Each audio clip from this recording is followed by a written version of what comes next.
Tindakan sekumpulan remaja membuat bising menggunakan motosikal semasa penduduk menunaikan solat sunat tarawih di Taman Ampang Sarjana Sabtu lalu mengundang padah.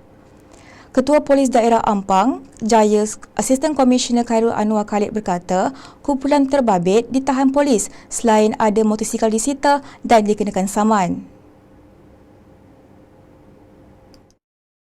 Menurut Khairul Anwar, operasi dijalankan oleh Bahagian Siasatan dan Penguatkuasaan Trafik BSPT Ibu Pejabat Polis Daerah Ampang Jaya bermula pukul 9 malam. Dalam operasi itu, polis menyita sebanyak 19 buah motosikal dengan kebanyakannya melakukan kesalahan pengubahsuaian pada struktur kenderaan selain penunggang yang tiada lesen memandu.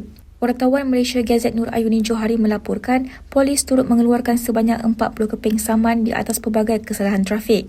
Operasi itu menumpukan kawasan aduan bagi mengekang dan membanteras aktiviti tidak sihat daripada berlarutan selain bagi mewujudkan suasana harmoni sepanjang bulan Ramadan.